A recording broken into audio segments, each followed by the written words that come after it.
زما پښتنو ورونو سلام علیکم. مونږه اسې فیصله کړې ده چې یاره کله داسې واقعات تیریږي د کومې نه چې ښکته زمونږ پښتونخوا زمونږ وطن تیریږي نو باید مونږ ورسره رابطه وساتو. په هغه سلسله کې زه بیا هغه ارتباط سره راغلی یم ځکه چې تاسو وکتل چې بیا د پښتنو په ځمکه باندې چې کوم دی ترهګرو حمله وکړله او زمونږ د وطن په هغه ځایونو باندې ګزار کوي کوم ځای باندې چې موږ دردیږو، کوم ځای باندې چې موږ ته تکلیف رسي.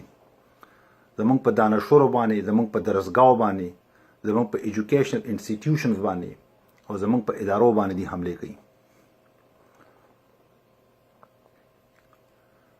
خبره دا ده چې موږ خو د شورو نه چې کله موږ د خپل سیاست آغاز کړی دی یا د پښتونستان د ازادۍ تحریک موږ اعلان کړی چې موږ خپل پښتانه باید خپل ازادي واخلو او خپل سیاسي استقلال ترلاسه کړو، نو موږ په دې پوهیږو د ډېر شورو نه چې بل حل نشته، ګوره بل لار نشته دی، یوه لار ده او هغه دا ده چې موږ د دغه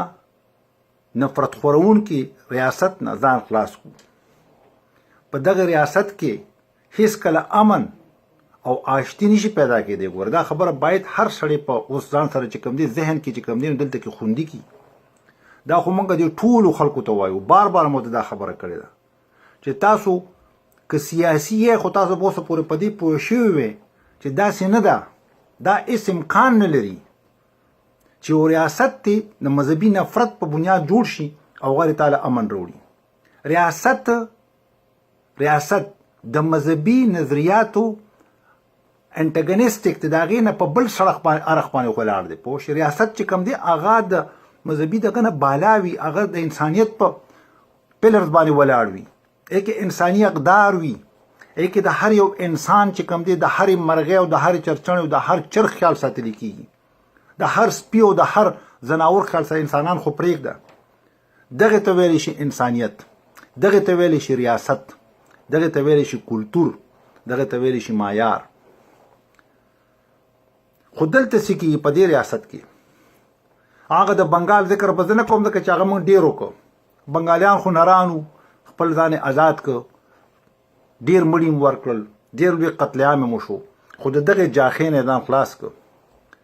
د دغې غمجبې نه یې ځان خلاص کړ. ریاست سی غمجبه ده، غمجبه د څه ریاست؟ ریاستونه خو په اروپا کې دي، سیولایز ریاستونه دي. ریاستونه خو هغه وي چې قومي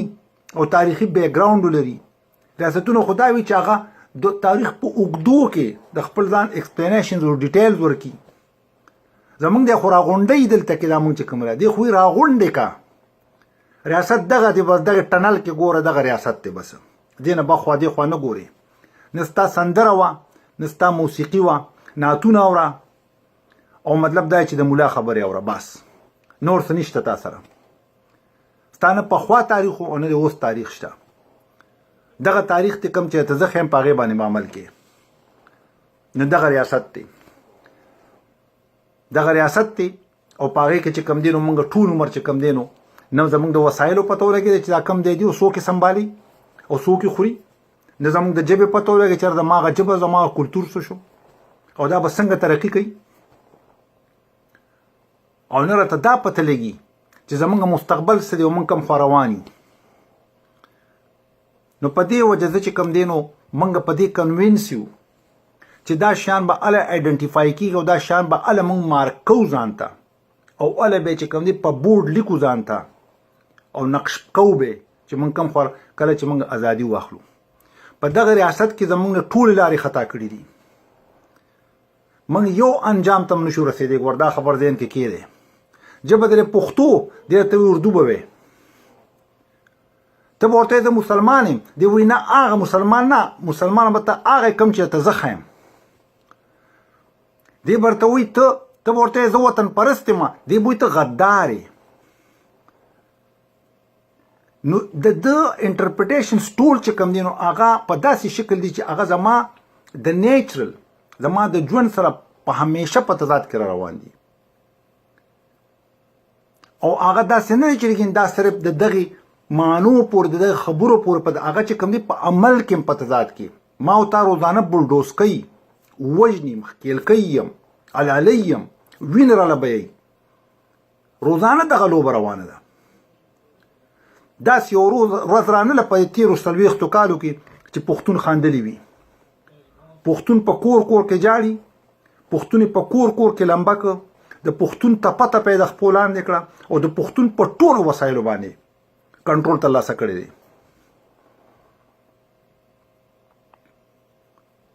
دا به تر کومه حده پورې چلیږي دا شی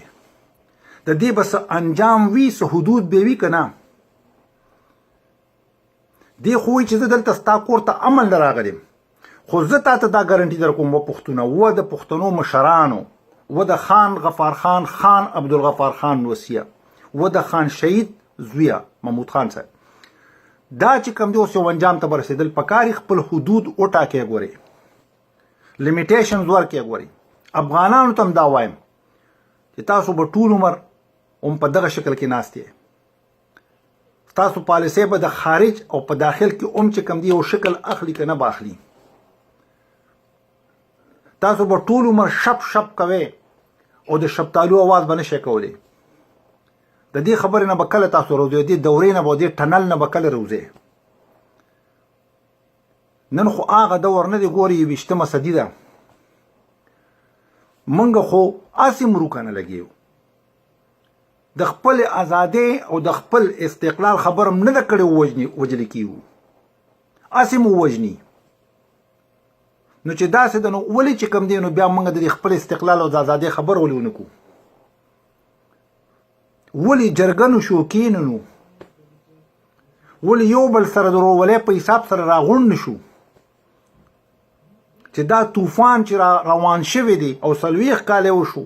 او موږ یې په خپل لپیټ کې اخیستي او نغړیم داسې نغړیم او پته نه لګي کوم ځای ته به موړي چې بیا به سبا له ځان پسې ګرځې او ته به نه نه به د ژبې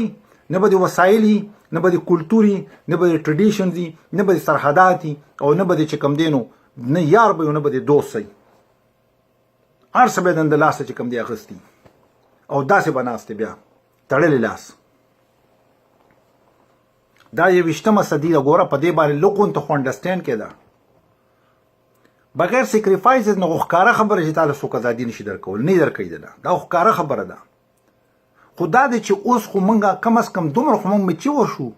دا خو موږ انډرسټینډ کړي شو که نه چې دې ریاست کې زموږ ورې ژوند نشته دی دغه ماشومان به دله وژني او علالۍ به دله ته چې ایله خبره کوې دې به ورپسې روځي دا ګوره ډېر بې شرمه اقتدار والی دی ګوره دا دومره بې شرمه دی کې اړو حیا نشته دی ګورئ دا ته زه ښکاره خبر کوم دې ټولې دنیا ته ډیکلیرلی دا وایم چې شیملیس دی ګورئ خلک به خپلې ښځې او خپل وطن خلک ریپ کی چې په بنګال کې دوی وکړل دا خو فیکټ دی که نه دغه مخکې ورځو کې په هیک کې چې کوم دی د بزنیا او دغه چې کوم دی سربیا کسان چې کوم دی سوشو صرف دی وجه چې هغې جنوسایډ کې چې کوم دی نو دغه شي نو دغلته کې جنوسایډ نه دی شوي په بنګال کې شوی دی که نه ولې ترې تپوس ونه شو نو راپاسې کم از کم نو هغې خو تپوس نه شو خو ریاست خو یې جوړ کړو اوس که نه اوس هغه ټاټیکۍ روزانه چې څوک چې کوم دی دغې فوجانو د پنجابي فوجانو چې کوم دی د هغې دغه سپورټرانو او د اسلام په نوم باندې چې کوم دی نو بنګال ګوچه مسلمانانو خو دوی به وجل وي تاسو مسلمانان نه یې ته که د خپلې ژبې خبره کوې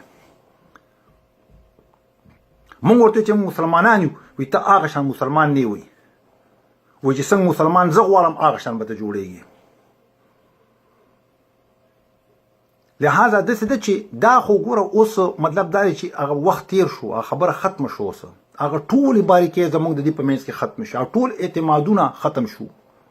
هیڅ کانفیډنس زموږ د دې منځ کې پاتې نه شو اوس د ده ټوپک دی او زما سینه ده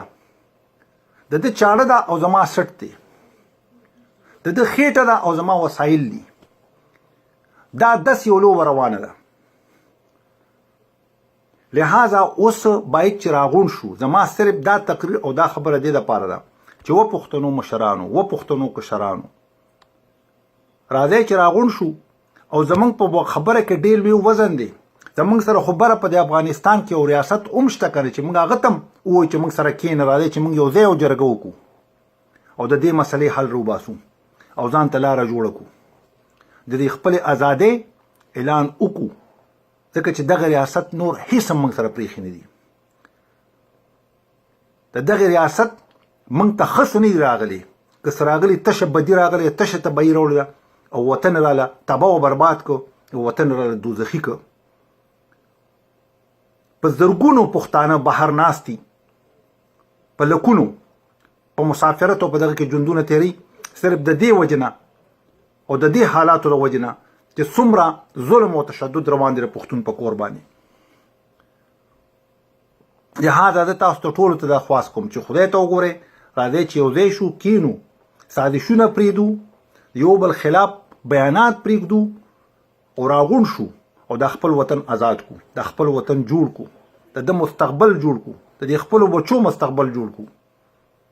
او یو پرستیجیس د آیا او د عزت ژوند چې کوم دي ځان ته وګټو او دا په سیاسي میدان کې مونږ کو خو راځئ چې وجرګه شو زما ته خواست دی